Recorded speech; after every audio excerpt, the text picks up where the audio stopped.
first contestant, Jason Krantz, Living Without Regret.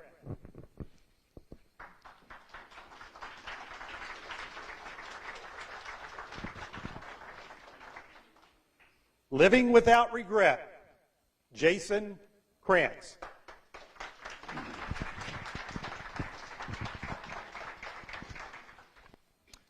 I've got one question for you. It's very simple, and I want you to think a little bit about it because it should be an easy one. I want you to think about your family, the people you know the best, those people who are close to you, and I want you to think about that one individual that's a little bit different than the rest. You know, the one that is kind of out there on the outskirts of the family. You know, the one that steps out and is a trendsetter. I want you to think about that cousin Joe who likes to grab a hot sauce and chug it down like it's water.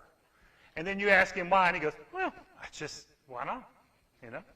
And then you think about Sister Sally, and you think, okay, Sister Sally, she goes hang gliding. And then you got Uncle Fred, and he likes to go bungee jumping at the New River Gorge Bridge. Now, these are people who step out, and they are living life to the fullest. So I want to tell you a little bit about a person in my family who is just like that. And, you know, I know this person pretty well. Well, guess it's me. And so I want to tell you a little bit about something on me that might help you to know a little more about me and why I think this is the only way to be. See, when I was a young kid, life was good, but something happened when I was 16 years old. And you probably remember the day when you were 16 or the day you got your driver's license, right? And then all of a sudden, you get a driver's license and you got to have a car. So what did I have? My first car, a 1980 Buick Skyhawk, 3-door with a 4-speed in the floor, chrome wheels, positive traction. That car was a dream. I had such fun in that car, and it was something that really meant a lot to me. But the thing, it wasn't always about the car. It's about what the car gave me. It gave me freedom. It allowed me to do things that I had never been able to do before. And so I started to explore my youth a little bit, I would say. And me and my good buddy Jay, we decided, well, we're going to make an impression in the neighborhood. And so we decided that it was time for us to celebrate a little bit. And so before I show you what we celebrate with, I want to remind you, my mother always had something that stuck with me today. And she said, nothing ever happens good after midnight. Well, guess what time Jay and I decided to go out? 12:02. But we had a lot of fun, and the thing that really sparked our hearts those days was we would love to get out and do some toilet papering. You know what I mean? Explore the world with toilet paper. You could decorate trees and houses like it was Christmas time. And we just had a great time doing that. And so we start off with a little teepee, but then all of a sudden we had a great idea. We said, you know what? I saw a construction site over the corner. Let's go down there. And so we gathered up some cones. We got some barrels, some do not enter construction zone signs. And we decided we were going to take over an entire bridge. And so guess what time we went to the bridge?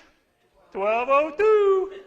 And so we got to the bridge, and we blocked off one side, blocked off another side, put our barrels and our cones, put our signs up. We had our lounge chairs sitting in the middle of the bridge. We probably had a few beers while we were there, too, and maybe a few snacks, and we just lounged out, had a great old time. We sat there for hours just talking and just telling stories and just living up life. And so all of a sudden I had this great idea, and I said, look at this barrel here. This barrel is just sitting there by itself. I wonder what would happen if I picked the barrel up and I threw it over the side of the bridge. What would happen? And so I said, well, let's try it out. So I grabbed the barrel, and I got it over my head, and I'm like, I'm ready to... And all of a sudden, I hear this chirp, chirp. And I'm like, oh, no. And I look over my shoulder, and here he comes. Hold on right there, boys. And the police, he was there. The police were coming for us. And I was like, oh, my gosh, what do I do? And all of a sudden, my heart went poof, just jumped out of my shirt. I took the barrel, and I just said poof, and I threw it over in the river. And I said, let's get out of here. So we took off running. And I tell you, I like to run every now and then, but not like I ran that night. I think I put in a full 3 miles that night. Ran and ran and ran. But I tell you one thing about that night that I'll never forget is I love telling this story because it brings back that night that I got to live life to the fullest. I had fun, and it was dangerous, and I didn't want to go to jail, but I had a great time. So here's my challenge for you, is I want you to look at your life.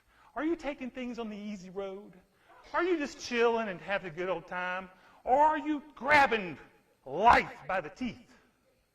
Are you exploring this world out there to see where you can make a difference in the world? Don't sit around and watch TV. Get out there and do something. Because my favorite thing is a favorite saying by a man named Billy Idol. And you all know him, Billy Idol, because he says, in the midnight hour, I got more. Mr. Toastmaster.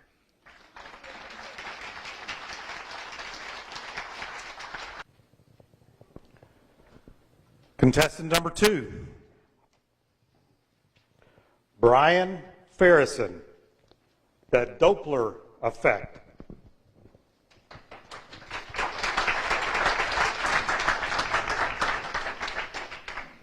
The Doppler effect, Brian Farison.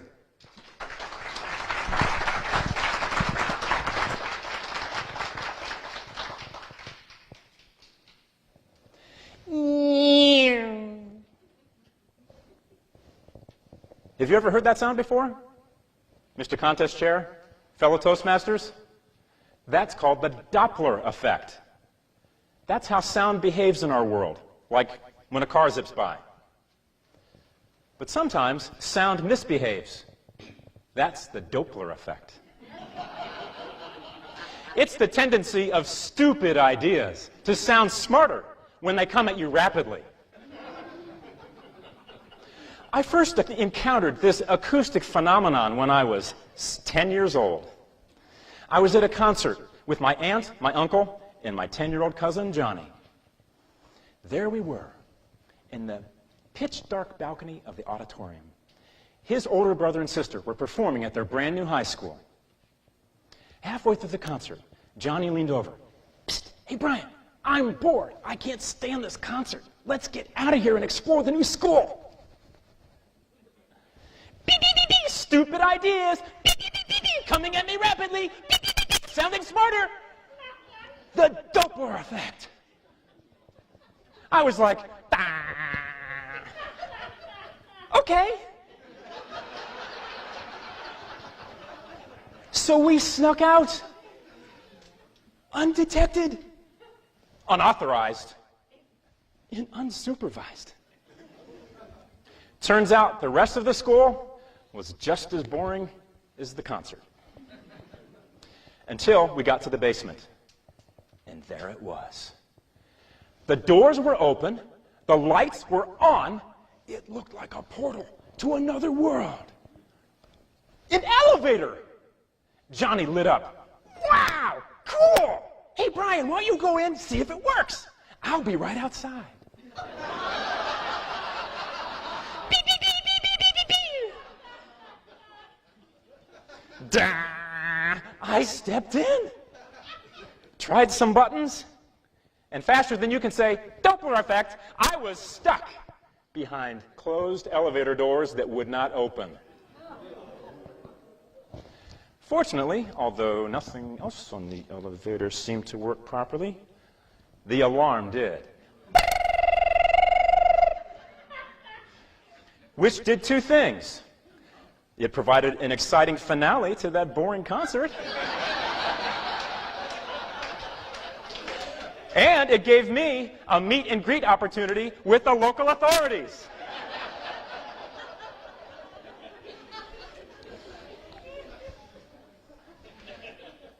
That was years ago.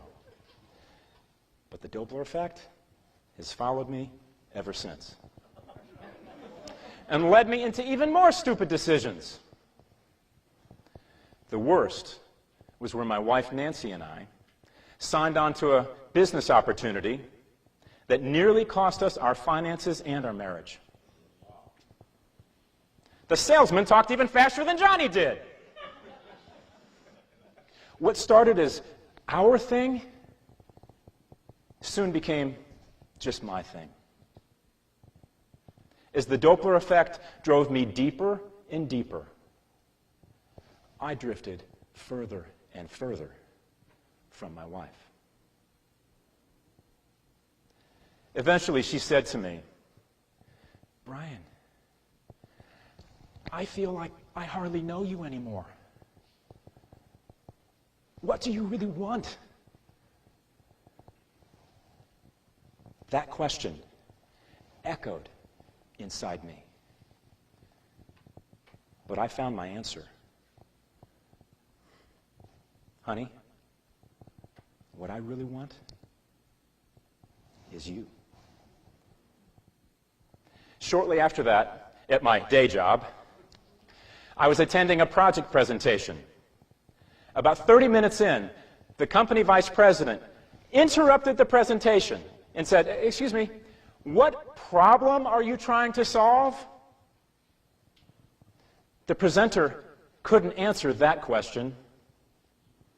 As a result, project canceled. Those two people, my wife and a company VP, taught me the power of questions. What problem are you trying to solve? That question avoided a huge waste of time and money that probably saved the company millions. What do you really want? That question saved my marriage. And the right question at the right time could save you. What question do you really need to ask? It could be as simple as, "What's your name?" That could lead to a lifelong friendship. Or it could be as complicated as, "How long would it take for a 10-year-old trapped in an elevator to pass out due to oxygen deprivation?" This all boils down to good news and bad news. The bad news is that the Doppler effect is never going away. That's because stupid ideas are always going to be out there, and they travel faster than the good ones. But the good news is, you can reverse the Doppler effect anytime you want. All you have to do is ask the right question at the right time. And when you do that, that changes the point of view, which can change the situation. And that, my friends, can change your life and the lives of those around you. So, my friends, I urge you, slow down, speak up, and ask the right questions. Mr. Contest Chair.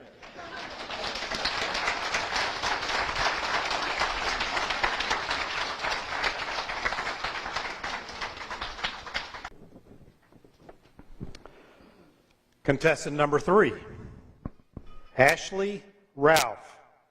How did the chicken cross the road?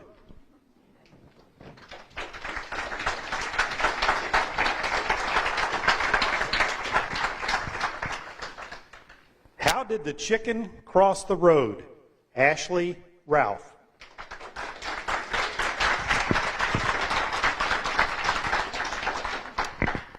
Fellow Toastmasters and guests, I work in a middle school with over 1,000 students, and I have a 5th and an 8th grader at home.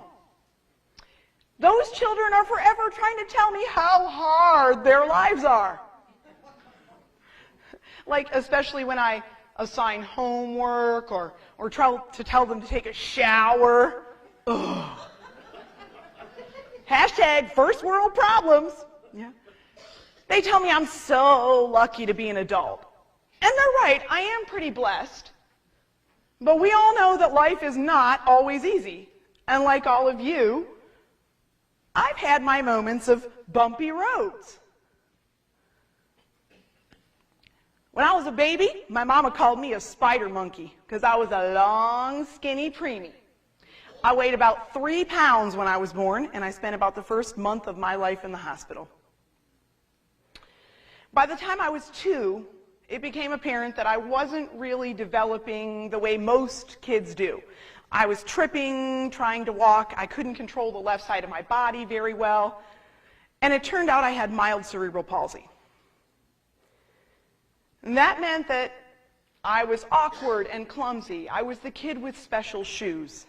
I was the kid who couldn't run fast and who never got picked first for kickball. Not once.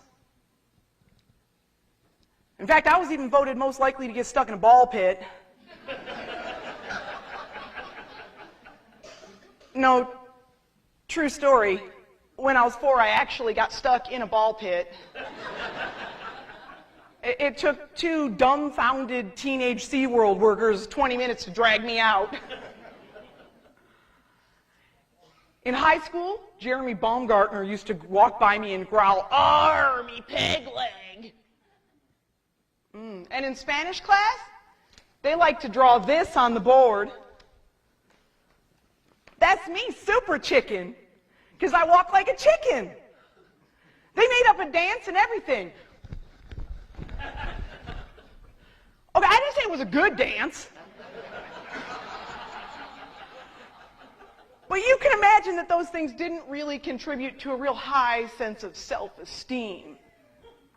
And to add to all that, when I was 7, my dad decided to divorce my mom. Now, since he was a raging alcoholic, that didn't really upset me as much as it might have. But that did mean that I became the child of a single parent, so we no longer had the money for the name brand toys and name brand clothes.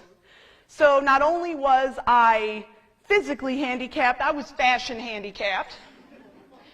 Hashtag teen nightmare. And while my college friends were bumming money off of their moms and dads to go shopping and go out to lunch, I was working multiple jobs to get through school, pay my car and car insurance, and help my mother pay the rent. And when I tell my children these stories, they look at me with this wide sense of horror in their eyes, like, because they're spoiled and don't know it. And I have to remind them that I have had some potholes on the road of life, but I've learned some great lessons along the way. First, I learned that I had to work hard. I worked hard, I studied hard, I showed up and I did my best, even on my worst day. I got grit. Second, I surrounded myself with the right people. I wasn't popular in school. I had maybe 2 friends. But you know what? Those were the true friends. Those were the people who loved me for everything that I was and maybe everything that I wasn't. And I found people like my high school English teacher who I was so mad at because she gave me my only D on a paper. And like my students, I was horrified. And it took me a while to realize that she did that because she saw something more in me. She knew I could be more. And it's because of people like her and my husband, my dance instructor, my karate instructor, my closest coworkers that I'm reminded each and every day to focus on what I can do and not on what I can't. Those are the people who push me to be better every single day. Third, I realized that I'm not really crazy, that I can love myself and respect myself even if everybody else thinks I am.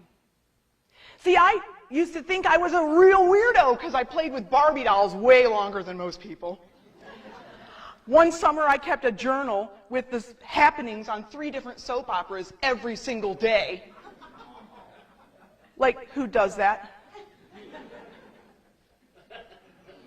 I still go to soap conventions to see soap stars a few times a year.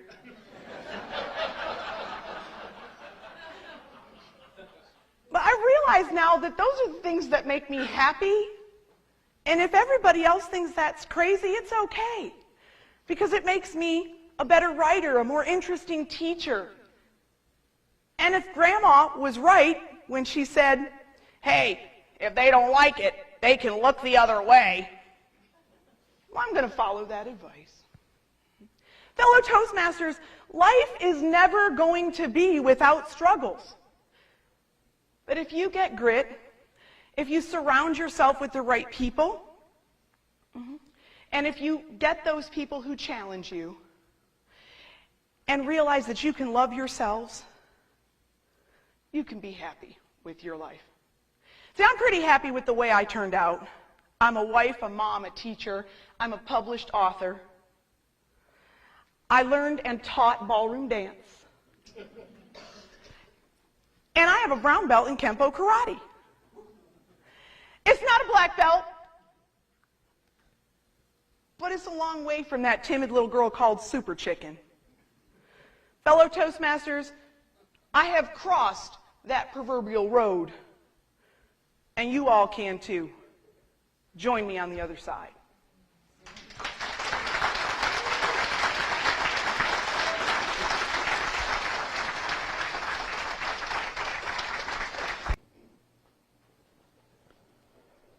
Contestant number 4, Phil Barth.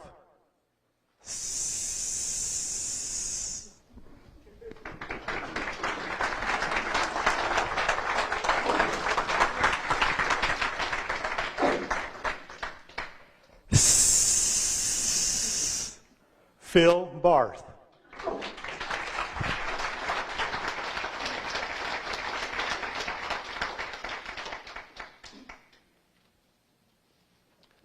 My idea was big, bold, brilliant. But before I could take that first step, something inside of me was holding me back. Have you ever been there? Would you like to know what holds you back? It is a flock of chickens. Chickens like fear, negativity, and self-doubt. Today you're going to learn what can happen when you take out your chickens, get a pan, and fry them.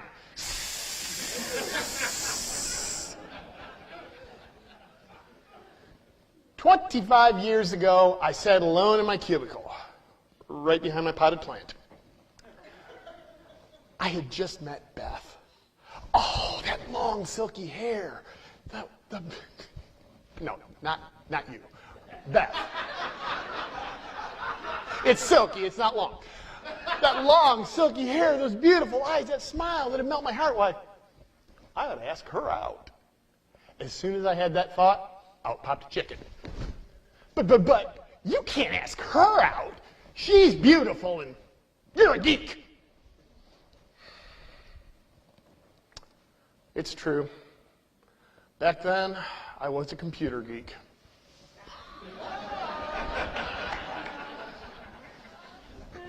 But geek or no geek, I want to ask her out. She might say yes.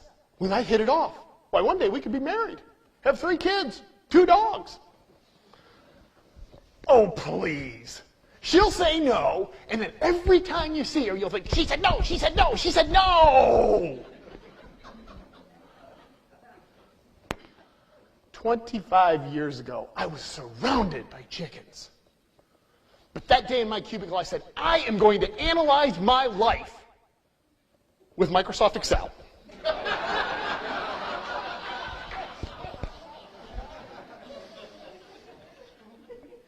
I built a great spreadsheet, and it told me that I had been given on this earth, at most, 32,867 days.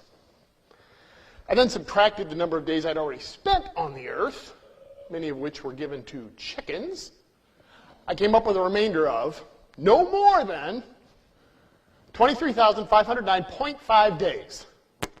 It was 0.5 because I finished at noon. I looked at the numbers, I said, this is a call to action. So I stood up, looked at her cubicle, and I marched straight over to the coffee machine. And while I was standing at the coffee machine, guess who showed up? No one. Did you think I was going to say Beth? No. No one will deliver your big, bold, brilliant idea. If you want it, you have to take action. And as I stood there at the coffee maker, I realized I had two choices.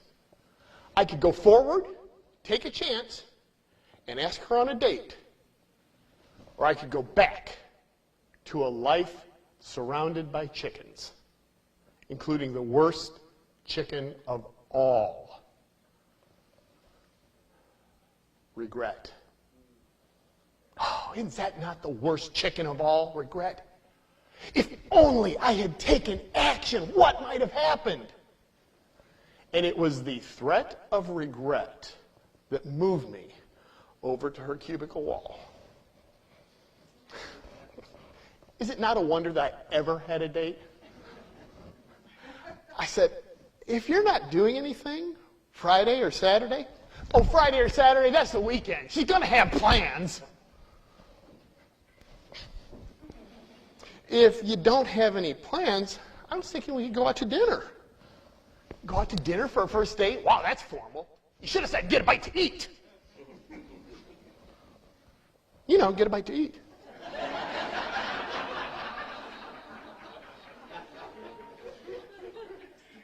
You like to eat, don't you? Oh, you called her fat!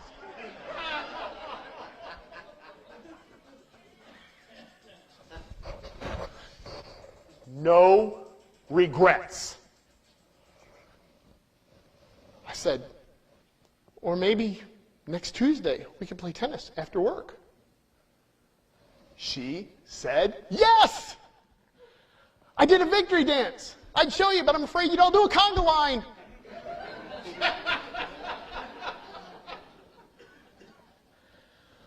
What is your big, bold, brilliant idea? What chicken is holding you back? What chicken do you need to fry to make today and the next 23,509.5 days better? Because 25 years later, Beth still has that long, silky hair, those beautiful eyes, and that smile that melt my heart. And I am no longer a computer geek. I'm now a business information management geek.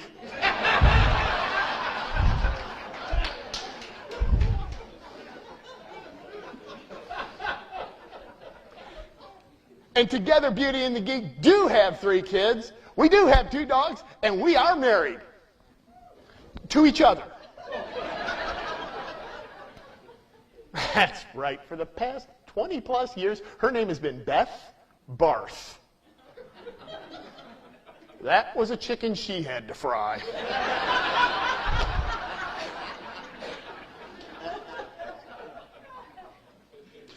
What does your spreadsheet say? Can you afford to give those chickens even one more day? So many times we hear, ignore the critics out there. What about the critics in here? My idea is not good enough. Yes, it is. I'm not good enough. Yes, you are. I'm too tall, too short, too fat, too skinny. You know what? Big gut, flat butt, so what?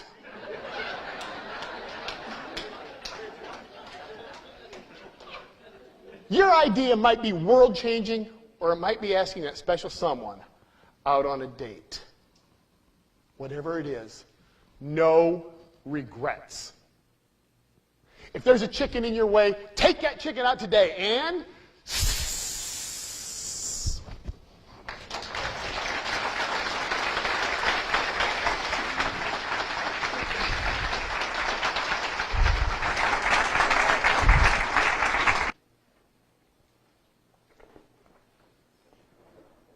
Fifth contestant, Peggy Bowers. Perfectly imperfect.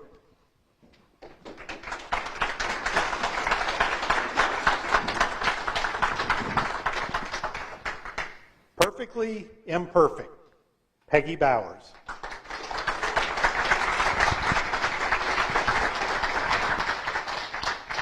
Hi, I'm a perfectionist. I came today because I'm going to share the story of my life when I hit rock bottom. 12-step programs for perfectionists? Who knew? Makes perfect sense. Because perfectionists are not happy people. Toastmasters, my story. I was 25, newly married, and had just signed my first contract as a high school English teacher. But there was a catch. It was a one-year contract, renewable, pending an evaluation. If I were to receive excellent or satisfactory in every category, then my contract would be renewed. But if I were to receive needs improvement in any category, my contract was in jeopardy. Well, I wasn't going to let that happen, so I set to work. First item on the evaluation, classroom environment. I changed all of my bulletin boards. I created these wonderful 3D inspirational bulletin boards. They were perfect. Next thing on the evaluation, teaching methods. I went to a teaching conference where the keynote speaker was Dr. Harry Wong. He was the leading expert in teaching methods. I sat in the front row, spellbound for 60 minutes. He became my new guru. I bought his book. And when I got home, my classes were working perfectly in the Wong way. Next thing on the evaluation, professional appearance. I went shopping. Third floor Lazarus, downtown Columbus. I bought the perfect Ann Taylor suit and matching cute shoes. Now, when I got to the cash register, I had to take a step back because the total was higher than my monthly house payment at the time. Ouch! But it was perfect. The day of the evaluation was upon me. I was dressed in Ann Taylor. I was armed with Harry Wong. What could possibly go wrong? I made the principal comfortable, and I worked my magic.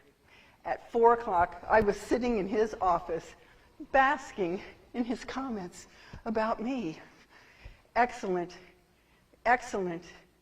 And then there was a pause.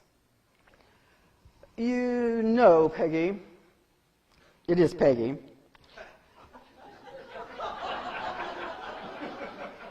I can't possibly give you excellent in every category. It would look like I wasn't doing my job. So I will give you satisfactory in professional appearance.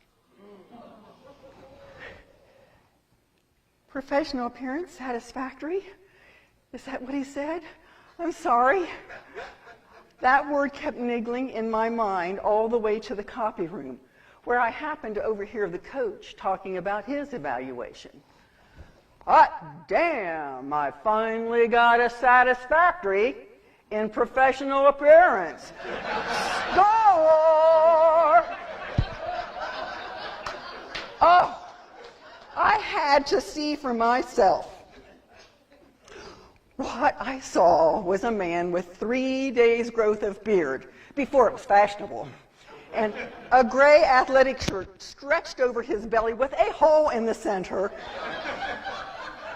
sweatpants with the elastic missing around one ankle, satisfactory. Yeah, I wasn't judging. Oh, who am I kidding? I was judging. 3 voices exploded in my head at once. The first voice said, "Let it go." The second voice said, "It isn't fair." The third voice, my father's voice, the voice of reason, said, the boss may not always be right, but the boss is always the boss. Well, I left those three disembodied voices to argue in the copy room, and I charged down to the principal's office, and I demanded to know, how can you possibly justify giving me the same score for professional appearance as the coach who looks like he dresses out of the Lost and Found? Dead silence. Maybe I overstepped. You think? Well, the boss did, because he changed my evaluation that day.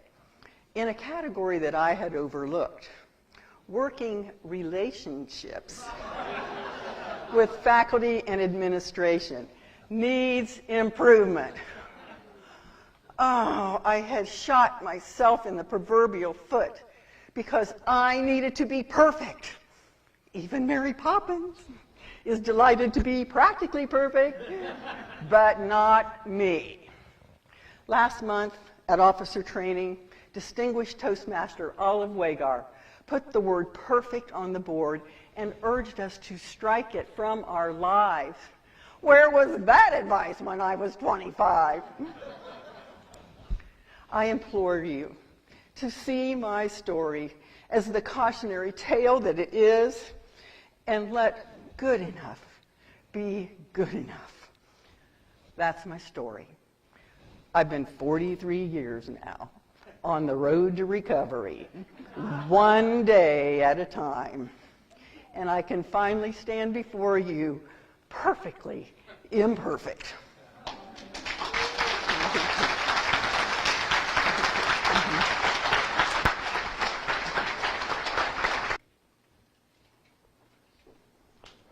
Contestant number 6, Ryan Wakefield.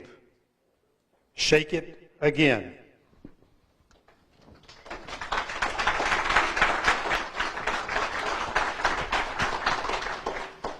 Shake it again, Ryan Warfield.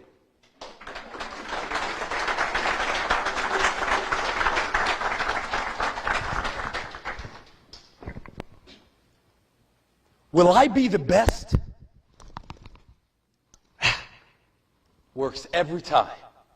Let me introduce to you the secret to all of your success. The Magic 8 Ball. Have you ever tried the Magic 8 Ball? Show of hands. Awesome. Those who haven't, the 8 Ball is a mystic device that gazes into the future and will answer any question concerning your future. Now, the best part is that it's never wrong. Take, for example, the 8 Ball told me that I could go to school, and now I have a degree. The 8 Ball told me to apply to that job that I wasn't qualified for. I got the job. The 8 Ball told me to ask that woman to marry me even though I knew she was out of my league. 2 years later, there she sits. Don't believe me? Fellow Toastmasters, contest chair, I'm going to share with you a little story just to prove my point. I was a freshman in college and I decided that I wanted to join the track team. And I had made up in my mind that I was going to be the best. One day the coach came up and he said, "Team, we're going to have practice in the pool today." Everyone got excited. Everyone, except for me. So you have to understand that I almost drowned once, and ever since then, I've been terrified of water. So I approached the coach, and I say to him quietly, "Coach, I don't think I can go to practice today because I can't swim." "No problem, son. I have a few extra works that you can do. In the meanwhile, I want you to take a beginning swimming class." "You crazy. I'm not taking no body swimming class." "Wait, son. Didn't you tell me that you wanted to be the best?" "Well, yeah." "Well, it sounds like you need to switch up the way you're thinking, son, because that's an obstacle. And overcoming obstacles, that's what the best do best." "Fine, coach. I'll give it a shot." Now it's the first day of swimming class, and we get our first assignment. All we needed to do was kick across the width of the pool using what we call a kickboard that you hold out in front of you. And then once everyone makes it across, we just kick right on back. Easy enough for most people. My first attempt, I push off. I fail. It's because water was getting in my eyes and I couldn't see. So the instructor gave me some swimming goggles. My second attempt, I push off. I fail. Because now my butt kept sinking. So the instructor gave me a back floaty that I can snap around my waist. Oh, now it's my third chance. I push off. Again, I fail. This time I'm just not kicking hard enough. So the instructor gives me some scuba slippers to help me kick. Now at this point, everyone had already made it across and everyone was just waiting on me. But no worries, friends. Now I can't lose. I have all the tools. I am a human flotation device. My final attempt, I push off. It's going great. Until about halfway. For whatever reason, I decide to take the kickboard, put it into my stomach, bring my legs in, and then I proceed to flip over the board. All right, now the back floaty does its job, and it rotates me right back up. But since I was still in the fetal position, I flip over it again. Now they tell you when you're in a drowning situation, the best thing you can do is stay calm. I can promise you I did not listen to that advice. This was it, folks. I'm done. This is how I die. And I can't believe this is how I'm going to go out. Wearing goggles and a back floaty with flippers, and I'm going to drown spinning in the 4-foot section.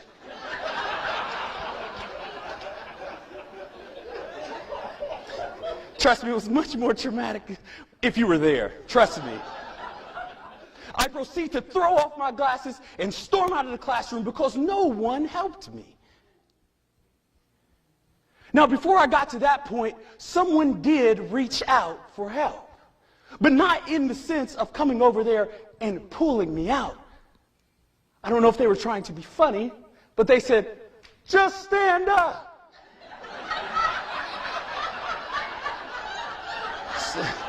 It sounded like a good idea. So I reach out 1 foot and I catch my balance. Now I was excited no longer to be drowning, but I was irate that no one came to help me. The next day at practice, I go up to Coach and I say, "Coach, I'm done. No more. I'm not going to that swimming class anymore." You know, I almost drowned and everyone just sat and watched. "That's all right, son. Go ahead and quit. But let me ask you one more question. Do you still want to be the best?" "Well, of course, Coach, I still want to be the best." Well, it sounds like you need to stop being given results, and you need to start taking them. When life doesn't give you the results that you need to grab it and shake it again until it gives you the results that you're looking for. When he said that to me, something clicked. And I'm proud to say that I learned how to swim. And I stand before you as the best below average swimmer you'll ever meet. Friends, your future is not predestined that it can be predicted by a person or even a toy. But it is predetermined. It's predetermined by the choices that you make. So I ask you, how determined are you in your choices? Now, I told you that the 8-ball is never wrong, but only if you know how to use it. When you ask the 8-ball a question and it gives you that result that you don't want to see, all you have to do is shake it again. Friends, that's the same with life. When life gives you results that you don't like, grab hold of it and shake it again until you get the results that you deserve. Oh, yeah, go ahead. Shake it again. Go back to school. Shake it again. Write that book. My fellow Toastmasters, shake it again and give that speech that only you can give. Your best you is only one shake away. And if you don't like it, all you have to do shake it again. Thank you.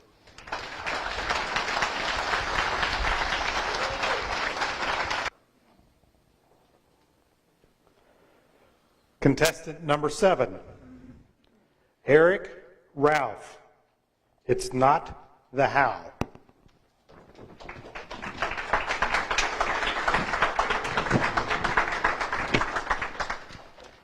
It's not the how. Eric Ralph.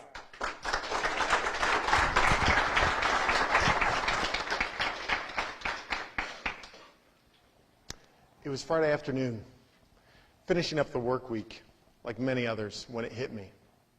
I had just picked up my laptop bag and slid my laptop in when that feeling came across me. My boss, who sat right behind me, noticed and said, "Eric, are you all right?" I said, No, I don't think I am. I think I need to go to the hospital. Thankfully, work at Cardinal Health, lots of experts on hand, quickly started treating me, got me to the hospital as soon as possible. They hooked me up to all manner of machines, kept me up all night, waking me up every hour and a half to run tests, run EKGs, see how my heart was doing. I was 39 years old. The next morning, the doctor said, "I have some good news and I have some bad news for you, Eric. The good news is you didn't have a heart attack. The bad news is you will. It's only a matter of time." Ladies and gentlemen, fellow Toastmasters, I'd like to tell you that if, like in the movies or a TV show, that this was the light that went on and caused me to get my health in order, but it was not. The doctor hadn't told me anything I didn't already know. I had been to my physician every year religiously for my physical. It's important for one's health, of course, to get a physical every year. It's also important to actually listen to what the doctor tells you during that physical, which I hadn't done, because for 3 straight years, by every measure that they measure, I was an unhealthy man.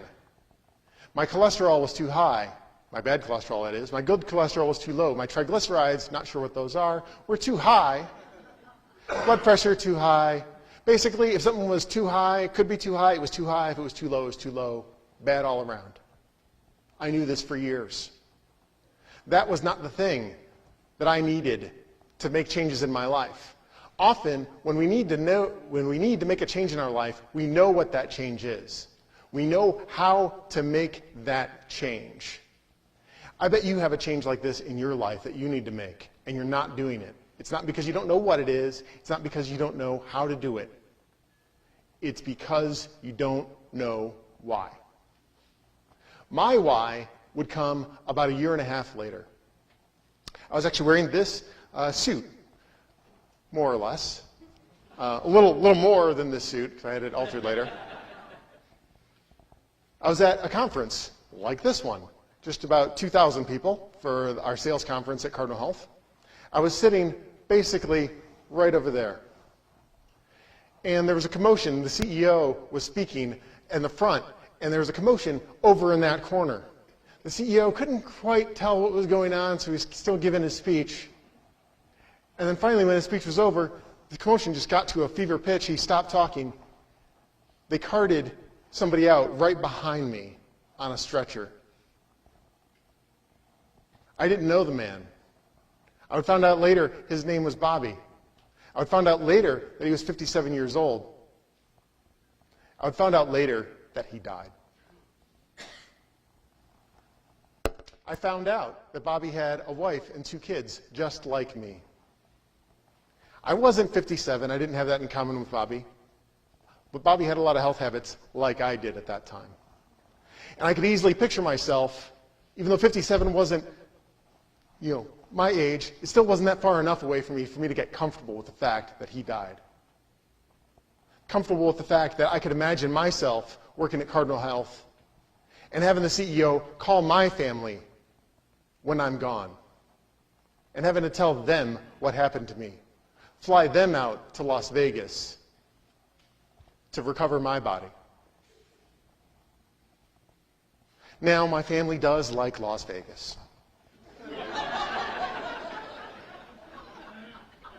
But I don't think that's really the scenario that they want a free trip to Vegas. I can think of lots of positive reasons that you want to do that. Subsequently, I lost in the next 6 months, after 4.5 years of doing nothing with my health, in 6 months I got down to my ideal weight. I lost over 50 pounds. By the time my physical came around that next time, every measure that they measure, I was actually in the good range. I was actually a healthy person. This suit got 8 inches taken out of it. That's a lot. When I went into my tailor, he was like, I don't know if I can do this. I have to use all my tailoring skills to make sure that this happens for you. When you're pushing the boundaries of what tailors are willing to consider, you might have lost some weight. But losing the weight isn't the point. The point is making that change. Taking that thing that you need to do in your life, that you know what it is, you know how to do it, and making that change. We don't do it because we don't want to. People always tell me when they hear my story, oh, I could never become a vegetarian and not eat meat, not eat bacon. I like that stuff too much. I could never pass on dessert. That was hard for me this afternoon, by the way. I love apple pie. Before, I would always rationalize that it was fruit. But, you know. That's how all those numbers get real high, people. It's not rocket science. You all knew that. You know not to eat pie. Like that. But the point is, you know what to do. You just need to know why to do it. To have some burning why inside you that's greater than the cost of what you aren't willing to give up. People say, oh, I like bacon too much to become a vegetarian. I tell those people, yeah, I liked bacon too, but you know what else I like? I like my wife, my family. I like my kids. I like being able to play with them without getting winded. I like the idea that I will be able to play with my grandchildren should that time come and they have kids. Not for a while, they're only 10 and 13. But I want to plan that far in my future. I want to be able to look that far and be able to do everything that I want to do with my life that my health was keeping me from doing. I didn't make that change for a long time, not because I didn't know how, it's because I didn't know why enough. I didn't have enough at stake to be willing to make that decision. I just told you about my why. So for you all and your change in your life, think about this. What is yours?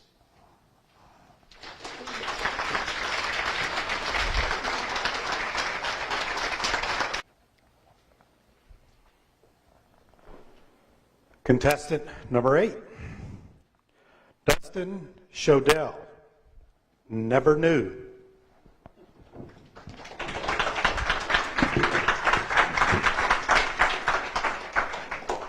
Never knew.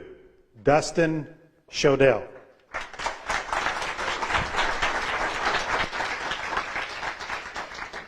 When I was 8, my younger brother Dylan was 6. Our parents took us on a family trip to Daytona Beach, Florida. I still remember this trip vividly. Looking out over the Daytona Beach water, the brownish, grayish color. When you step in it, there's stuff on your skin. And the smell.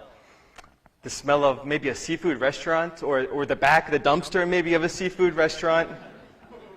One day at the beach, Dylan and I resolved to build the most magnificent sandcastle we could imagine, and build it we did. We spent all day out there, and at 6 and 8 there were a few things about the world we didn't know about. For example, we didn't know what SPF was, and we also didn't know anything about tidal patterns. So as the day got later and our skin got redder, the waves crept closer to the castle gates. When I realized what was happening, I entered a slow panic. Dylan and I called upon everything we knew about civil engineering at the time, building dams and levees, digging ditches furiously to reroute the water. None of it mattered. The waves would wash up and turn everything we built back into beach. Eventually, I saw the killer wave. Without any other idea what to do, I just yelled, "Dylan, block that wave!" My 6-year-old brother snaps into action. Full sprint, lays out, belly smacker on the beach in front of the castle, I guess to body block the wave. Obviously, it didn't do anything, but he got nailed. Just water up his nose and down his mouth and jellyfish and seaweed. It was pretty funny. But the point is, we were so wrapped up for such a long time, we didn't even realize there were other people on the beach. So when little Dylan belly smacks on the ground, he landed at the feet of a passerby just going for a walk. The passerby then made a point to achieve eye contact with these two little red monsters running around and said two very forgettable words that I'll never forget. "Easy, bud." It meant nothing, and I guarantee he's never thought about us again. But 25 years later, Dylan and I still talk about this. It's like he snapped us out of a trance. We turned around and said, why didn't we just take 10 steps back and start building a new castle? I mean, what have we been doing this whole time? At 6 and 8, he taught us about perspective, and he never knew it. Fellow Toastmasters and honored guests, this got me thinking. Can you think of a time in your life you met someone who never thought twice about you, but left you with something truly valuable? I bet we can all think of something like that. They probably didn't get a thank you, which is unfortunate, but I believe the message here is that each of us makes a much bigger impact on the lives of those around us than we realize. Now, this really hit home for me when I met Carrie a few years ago. Carrie was a student at the University of Hawaii. She was brand new to the islands, and she wanted a fun new way to meet friends. So she joined an adult gymnastics class. I had been living in Hawaii for a few years. I was working as a personal trainer at the time. When I posted on Craigslist, "I'll pay someone $50 to teach me how to do a backflip," I very quickly got a response, subject line, "You'll pay $50 to break your neck," and the guy just lays into me like, "You idiot, you don't post something like this on Craigslist, you're going to kill yourself. You need like a teacher and a class and facilities." So, fair enough. I took his advice and found the same adult gymnastics class that Carrie found. And when we met, it was all the classic signs of love at first sight. The sparks flew and the butterflies in our tummy. For her, I just really wanted to learn how to do a backflip. I think she realized that I might need some time for my feelings to fully develop, so she hired me to be her personal trainer. For 2 years, I witnessed a level of commitment that was totally unprecedented. We worked out 5 days a week. She never once canceled, never once showed up late. And I think she expected me to realize that the love of my life was right in front of me, and I did. But I don't think she expected to fall in love with fitness. So once we started dating and she fired me as her trainer, she continued on with the journey and started doing bodybuilding shows, competing as a fitness model. And she became really, really good. Eventually, a magazine asked her, "Hey, can we do an article about you?" And she obliged. The thing is, it wasn't until I read that magazine, the title was "Fitness Saved My Life," that I realized there were some things about Carrie that I never knew. I knew she was a military veteran who served in Afghanistan, but I didn't know that while she was there, she witnessed some things that are difficult to forget. I didn't know that she had a friend of hers who was very close who took his own life. And I never knew that during that time, she was contemplating taking her own.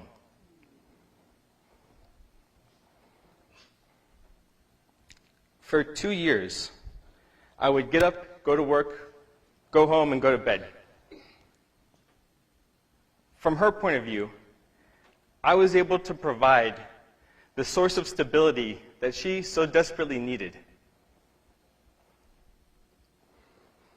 And I feel lucky because our story has a happy ending, and we're still together. And I got to find out what it was that I did for her and why it was important. But now I want to take a moment to say thank you to all the people who made me who I am and never knew it. So, guy on the beach 25 years ago who made fun of me and Dylan, thank you. You taught us about perspective. Guy who replied to my Craigslist ad who made fun of me about trying to do the backflip, even though I don't know how to do a backflip now, thank you anyway, because that's where I met Carrie. And for all of us, to all of those out there who never knew what a difference they've made in all of our lives, thank you. Mr. Contest Chair.